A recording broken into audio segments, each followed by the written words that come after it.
People love that word, science. Tell me anything you want, science. I believe in science. I question nothing. I put you on the altar.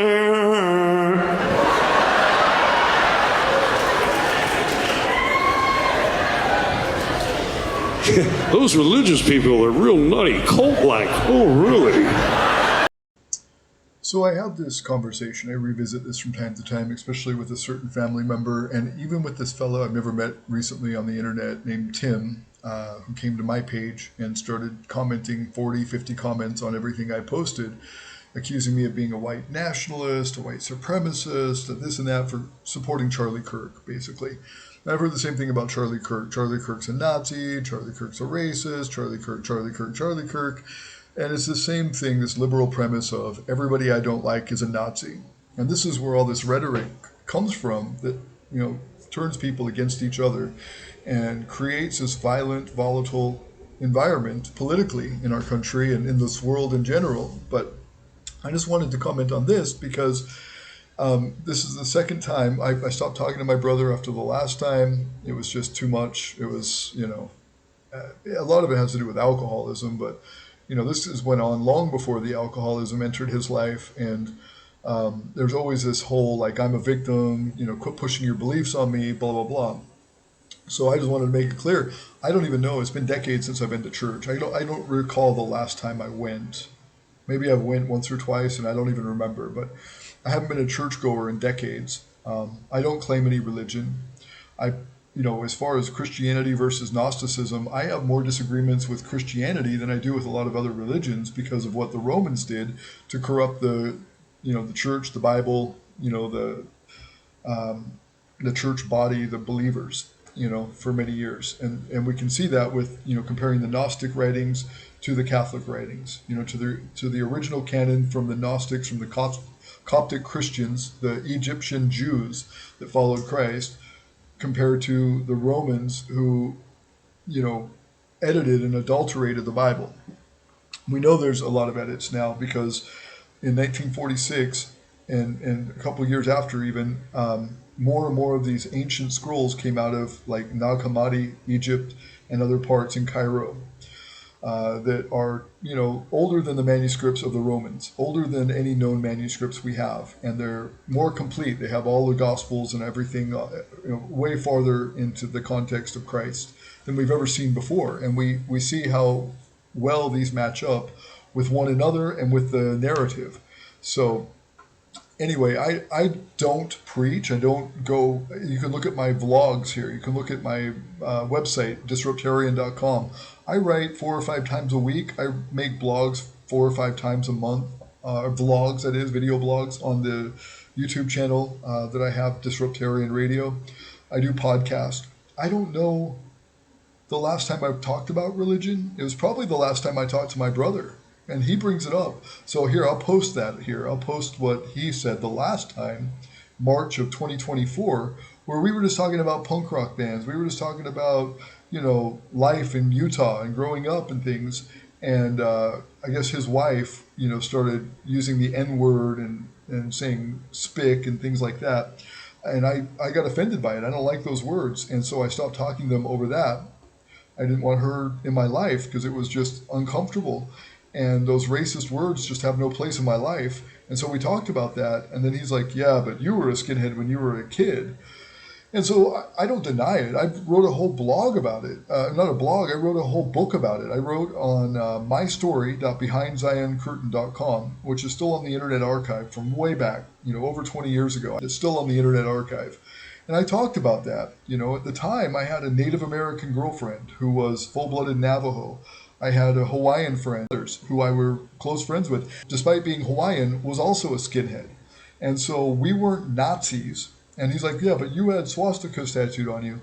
I have tattoos all over me, and I have for many years, but I also have pictures going all the way back to my childhood, and there is none of that. I don't have those tattoos. Nobody has a picture of me with any tattoos of any swastikas. And there's thousands of pictures out there from me being, a teenager, from me being preteen, from me being an adult, all the way back. I've got them on my Facebook. I have them on houseofthompson.net. Nobody's got any pictures of me with swastika tattoos. Now, they can claim that, but there's no evidence for it, and I vehemently deny it. In fact, when I was 17, I got this tattoo that says, "Skins and punks everywhere against racism." Well, it says SPEAR. And this was a group that I started when I was 17 years old. It was a little fraternal order that I wanted to create. And I got a tattoo on my foot. Actually, I was 15 when I got the tattoo on my foot. That's when I thought the concept up. But when I was 17, I got this tattoo. And it's SPEAR. It means skins and punks everywhere against racism. Because me being a skinhead, implicated me as being some kind of a Nazi. Just the name skinhead implicates you with Nazi or neo-Nazi. I was not that. It was different for me. I listened to Mighty Mighty Boss Tones. They are the first band I saw in concert. I never saw a different concert ever before I saw the Mighty Mighty Boss Tones at age 12. And they were ska. They were anti-racist. They have anti-racist songs. They were one of my favorite bands. They still are. And all that ska music, Skanking Pickle, Swim Herschel Swim, they were from Provo, where I grew up. And so I saw them at the ballet studio by Smith's in Provo when I was 12 years old. Skanking Pickle, Swim Herschel Swim, Mighty Mighty Boss Tones, and there was one other. And that's the music I fell in love with. So I shaved my head. I started hanging out with skinheads. My cousin dated and eventually married a guy who had a swastika tattooed on him. And his friend Steve, who's dead now, also had a swastika tattooed on him. And I moved out at an early age and moved in with them. And because they were associated with that, it associated me with that. So I put these tattoos on me to make my stand on what I believed, skins and punks everywhere against racism. So I've always been an anti-racist skinhead. But in order to be victimized, people will say, "Oh, well, you like Nazis. Oh, you are a Nazi. Oh, you believe in Nazi beliefs." No, Nazis are National Socialists. I don't believe in socialism. I'm a capitalist. I believe in meritocracy. I believe in free market trade. I believe in do what you want, pay for yourself. And that's not what the socialist of the Nazi party believed. That's not what Hitler believed. That's not what neo-Nazis today believe. Neo-Nazis today, very many of them, still hold those same principles of National Socialism that Hitler held. I've never held those beliefs. I don't believe in that stuff, and I don't believe in racism. Can I give you a very specific example? Because I know you'll remember this. I don't know if you can pull up the clip. Okay. And I'll get through the methodology and why it's all corrupted, but this is all you need to know, folks. Remember that man in Portland? His name was Aaron Danielson. He was shot dead point blank by an Antifa member. The guy's name was Michael Rhino, I believe. Yep. And he said, "We got a Trump supporter." Bang, bang, dead. On camera, killed him. That was not registered as political violence, according to the recent Economist numbers, which, by the way, also have no left-wing political violence the entire summer of 2020. So that's enough. If that is not counted, then all of it is bullshit. Throw it all out. Now, there are other factors that are important. For example, pretty much any white on minority crime is considered to be violence labeled right. Minority versus another minority or minority versus white is not. Any crime against government officials or halls of government is considered right-wing violence, including in some instances where it's members of Antifa committing the crime. But you don't need to know anything else. Trump supporter here, bang, bang, not political violence. Those are the numbers being circulated. Yeah, I made a graph earlier where I took it's like 13 major cities and then said, break down all the violent crime incidents in 2023, which is usually the more accurate data, right, by political party control and preference. And guess what? It's 95% Democrat. So when we're actually talking about the risks of political violence, yes, it is not a MAGA Trump supporter going up and shooting people. The best thing they can do is say, like, a white supremacist prison gang got into a fight, and that's right-wing extremism. Yeah, but no one's talking. We're asking the question is, Charlie Kirk, does he have anything to do with white supremacy? No, in fact, he advocated against it. So they lie. However, the assassin of Charlie Kirk's worldview was mainstream Democrat. Gender ideology. That was the principal motivating factor, according to law enforcement, it appears. And that is you take any Democrat who claims to be a moderate, and they will support that ideology. You take a white supremacist murder, and you will find every single Republican 100% condemning it.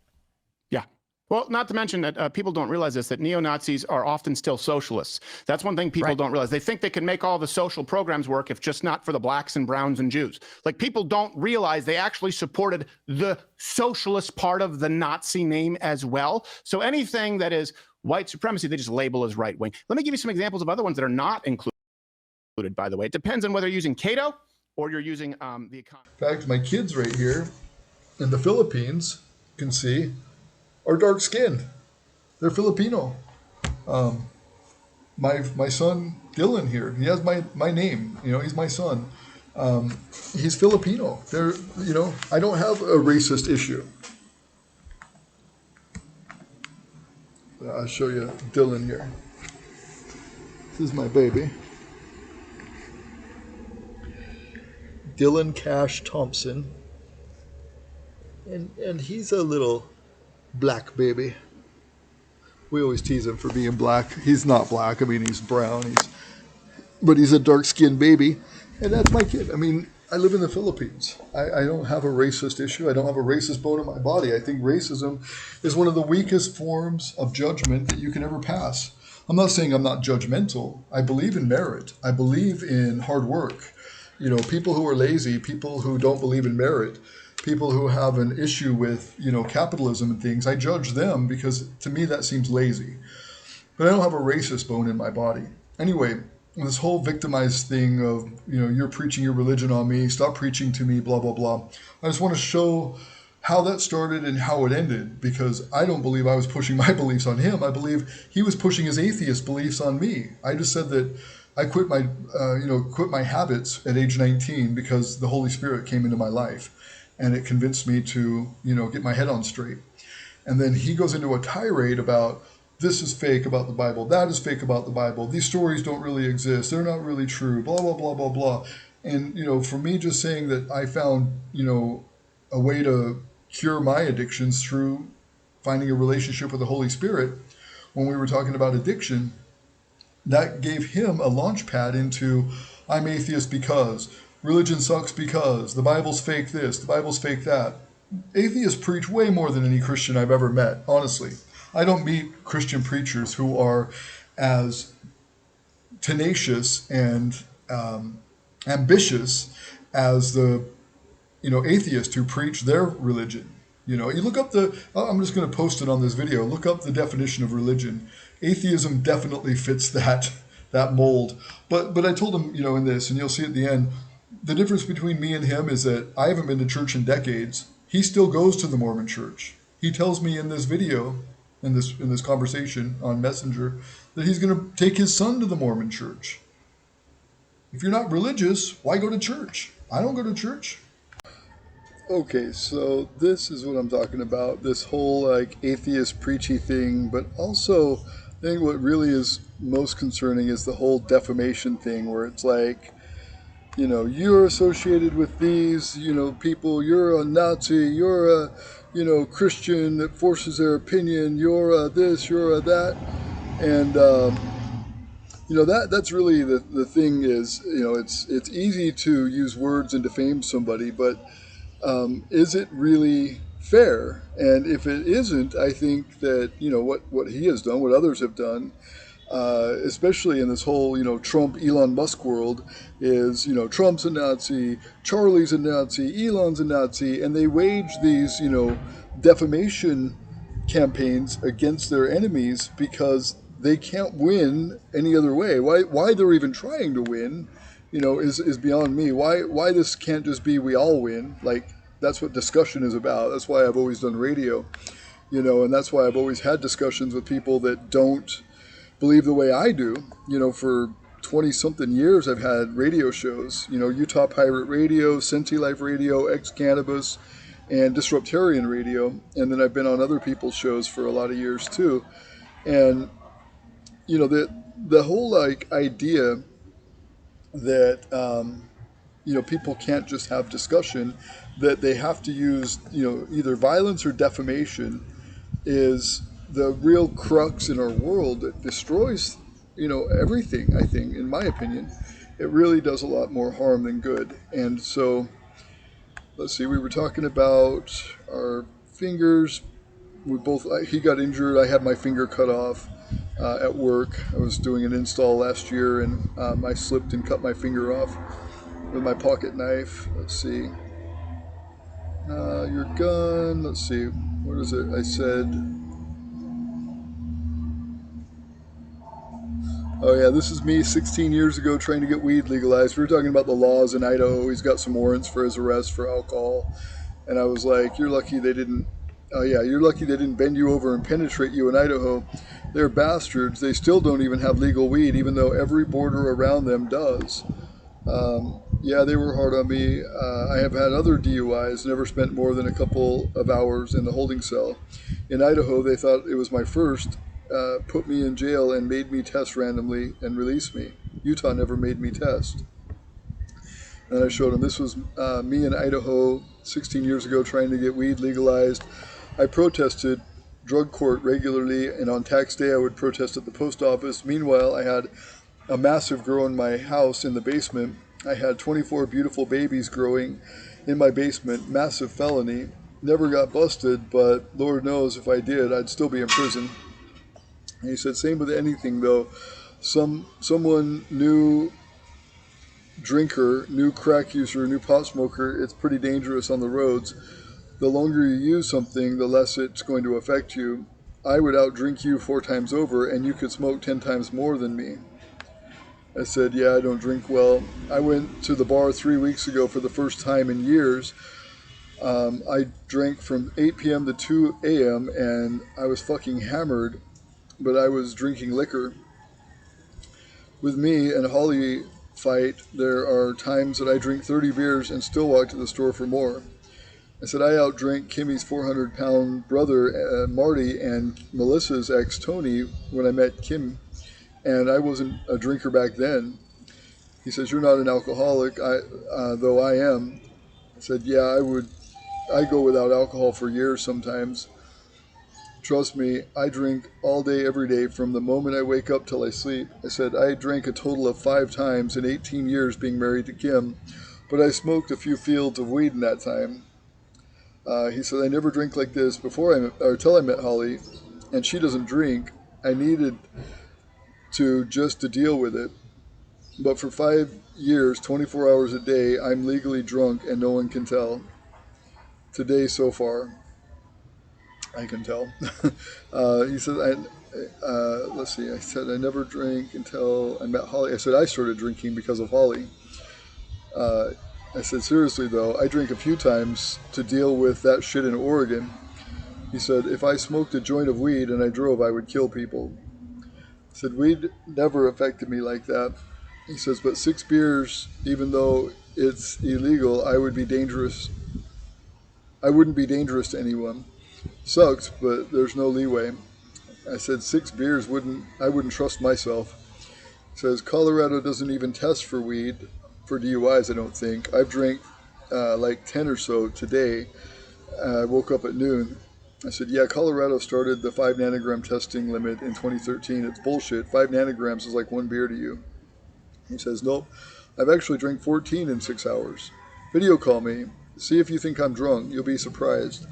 Happens when you're an alcoholic and your body adapts. I said, I've seen you 30 beers in, bro. You have a tolerance like a fish in water. He says, haha, yeah. Oh, I said, I'm just saying that 5 nanograms of weed is like 1 beer to you. It's nothing. 100 grams of weed barely phases me. 5 nanograms is like 5/100ths of 100 grams. He says, I took a 10 milligram edible and I was sick for 2 days. I don't know what that would test at. I said, I ate 100-gram gummy before flying to Ireland in 2013. I was a fucking space cadet. He said, Jesus, that would kill me. So there's the difference. I said, yeah, I'm a fucking trooper with weed. He says, I get seizures if I don't drink, but 1 hit of pot will fuck up my world. He said, some people use cannabis to stop drinking. Some people use it to stop heroin. He says, yeah, I've heard that too. I quit heroin on my own cold turkey. About 6 months later, I couldn't handle it, and I got on Suboxone. He said, me too when I was 19. I quit coke, heroin, weed, and cigarettes after smoking since the age of 12. He says, I take Suboxone and Adderall now. I said, all in 1 day. Jesus. He says, I still smoke. I never have gone more than 36 hours without a cigarette. Said, I found a massive epiphany with an encounter with the Holy Spirit. Absolutely no shit. And it changed me. I smoked for the first time in 20 years at the bar a few weeks ago, and it made me sick. He says, Holly takes me to church sometimes, but I think there's something different about me. I'll always be an atheist. He says, we've gone to 4 different churches. I said, I can't do the Mormon thing. It's utter bullshit. Like, you can't create a realistic map of the cities from the Book of Mormon. Those people didn't even exist. The whole thing is utter fiction. He says, I've smoked 2 packs a day for 29 years. I said, based on knowing only Mormonism, I was agnostic AF. But when I encountered real Christianity, it was different. I read and studied and prayed. He says, Holly took me to the Baptist churches too. They aren't any different than the Mormons. I said, I studied everything, the Bhagavad Gita, the Tao Te Ching, all of it. But their book, based on real people and real history, is at very least. He says, I did too. I read the Quran too. I said, I've read most of it. It's garbage. Some real people, some real history. I said, I'm far more connected to Hinduism and Christianity than anything. He says, Moses and the slaves in Egypt are utter horseshit. He said, some real people, some real history. I said, I haven't encountered anything fake about the Bible other than the edits by that the Romans did to it. The real Bible came out of the ground in Cairo, near Cairo in 1946, all of the other hidden Gospels, etc. And he says, that's a huge part of the Bible. It's never happened as described. I said, the Romans corrupted Christianity for political gain and control of the population. The real Bible is here, the one that they didn't edit, and that's at earlychristianwritings.com. That's the Gnostic writings. He said they had slaves, but not Jewish slaves, and the Bible, as the Bible claimed. I said it dates farther back than the manuscripts that the Romans created. That slavery issue is deep. I'll make a video vlog about that one. But that is also what differentiates the law from grace and the Old Testament from the New Testament. He says, I don't know anything about a Christian historian talks about, or anything any Christian historian talks about. The plagues and stuff in Egypt never happened. I said, I actually did a comprehensive look at the Old Testament and the New Testament. And then he says, but that the plagues didn't happen. I said, they definitely happened. It was explained scientifically. You'd be surprised. Can I share that with you? He says, all the Gospels conflict too, for no reason. If these were witnesses writing about it, they would tell a similar story. But the Old and the New have so many conflicts within themselves and each other. And then I gave him this. I said, all those plagues did happen, triggered each other. One thing triggered the next, and it all happened in the same, in recent time too, all of it. And so I shared that with him. This one's pretty good, from World History Documentaries timeline. I said, because the Roman version of the New Testament is fake, the Romans fucked up the New Testament. He says, I don't know. Religion isn't for me. Ben will attend the Mormon church, and when he's old enough, he will know what Dad thinks. I said, that's why the Gnostic writings are correct. They were written by Coptic Jews, not Romans, and closer to the actual time frame of Christ's life. I said, I have zero use for religion. I can't even remember the last time I went to church. I said, church is religion. I have no use for it. But the video evidence of the plagues in Egypt is something I think you will like. I'm watching it now. I think it's on right now. I think this is the right one, sorry. And then I came back after watching that. It was like 45 minutes. I came back and he had wrote all this. He says, I read the Gnostic writings. I read all the stuff, Josephus, all of it. It smells bullshit to me. It smells of bullshit to me, like primitive people trying to explain the world. Everything I read makes me more sure it's bullshit. It's just how I was built. This stuff isn't for me. Uh-oh. The devil's got me, Ryan. Better stay away from people like me. That religious stuff has rotted your mind. You should be able to have your own beliefs and me mine. I'm not out to take your beliefs from you. I just don't share it. But that's what he's been doing the whole time. Ever since I mentioned that, I quit drugs because of the Holy Spirit, I wasn't telling him to find the Holy Spirit. I wasn't preaching to him. I just said that's what happened. That's why I quit drugs. All in one day, just quit cold turkey. And it was because of that epiphany. And then ever since, now he's been trying to convince me the Bible's wrong. plagues didn't happen, the Gospels contradict each other, blah, blah, blah, blah, blah. The slavery never happened, this and that. And he's like trying to convince me, he's preaching. So he says, the devil hasn't got me, Ryan. I am not preaching against God. Yes, you are. That's what you're doing. I said, I just think it's all bullshit. I literally do not care who believes what. You're almost 50. You need to relax on that craziness. I said, we were talking about things, about drugs and alcohol. I told you why I quit, and you opened up the religious discussion. I wasn't prepared to talk about that, nor did I start with the facts or the theories. And I have no intention to try to convince you of anything. Never have, never will. I make content on the internet about this, and people can take it or leave it. I said I wrote a blog today, actually, about Charlie Kirk and his platform for discussion. I, like him, believe in discussion is the only way to heal the world. And when you contested the facts about the Bible in response to me telling you why I quit drugs and alcohol, I wasn't in the least bit offended, Brad. Have whatever beliefs you want. I don't have any problem with that at all. Nor do I care if you think the Bible is fake. That doesn't bother me. It's not like I preach from the podium. I don't go to church. I don't go out to the streets and preach. The most I have done is go out to the streets to try to get weed legalized. And I said, he said, everything I read makes me more sure it's bullshit. I said, and that's your right to feel that way. Again, it makes no difference to me what I believe. Yeah, it makes no difference to me or what I believe. You go to church, I don't. That's the big difference I see. And then I said, for 1 hour, we spoke about addiction. You said you quit heroin. I told you I did too. I told you I quit everything at age 19 because Jesus in my life. And then you went on a tirade about how you think it's all fake. And I said, I think you should relax. Anyway, love you, bro. I guess next time, the things that talks about 1, alcohol, 2, drugs, 3, law, 4, faith, 5, religion are off the table, which is fine with me. And he says, you brought up religion about how it helped you stop drugs. Well, yeah, that's why I quit. You talked about you quitting cold turkey. I talked about how I quit cold turkey.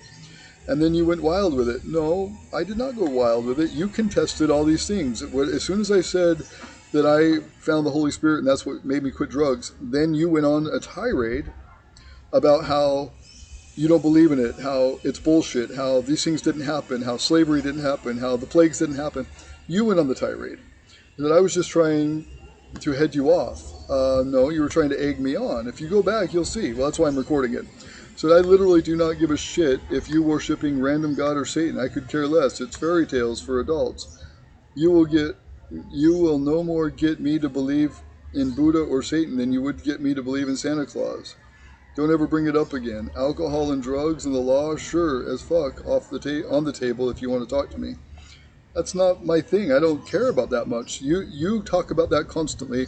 That's not my thing. That's your thing. You're an alcoholic. I'm not. I don't like talking about drugs and alcohol. And he says, you get fucking crazy and schizophrenic when you talk about religion. I don't relate. I am not on board. That shit is off the table. If real world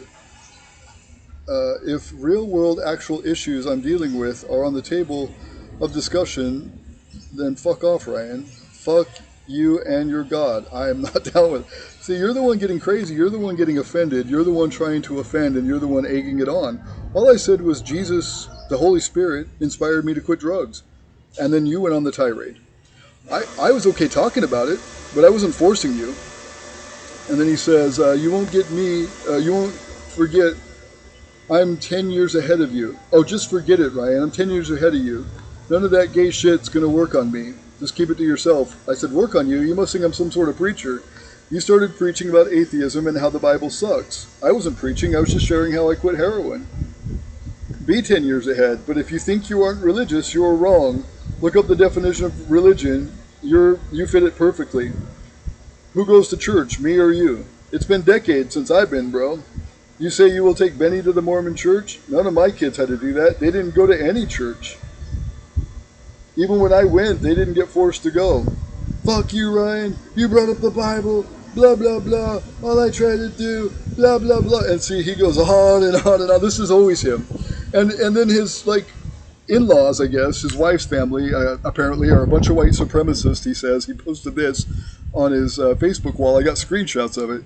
But, oh my gosh, they don't help me, they don't like me, they don't love me, they're all white supremacists, they're racist, they're this, they're that. Everybody's racist to him. Everybody that disagrees with him is a Nazi, just like all these other liberals. But anyway, that's the facts. It wasn't me pushing no religion on him, but these atheists are so hyper about their religion, and this is just proof of that. I don't see where I went wrong. I didn't go off on any tirades, but he sure as hell did. And it's crazy, but it's also entertaining. I had a friend, she came up to me and she was like, isn't it crazy that free speech is gone? I'm like, you supported every guy getting kicked off of everything for 10 years. It feels like a friend that was like an alcoholic for 8 years and just a menace, then coming back to the party after 1 day sober and being like, you guys need to get your life together. And you're like, what? You're like, I'm like, you came to my wedding and shit on the cake. And the only reason you're not an alcoholic anymore is because of the ankle bracelet. Like, what are we talking about right now?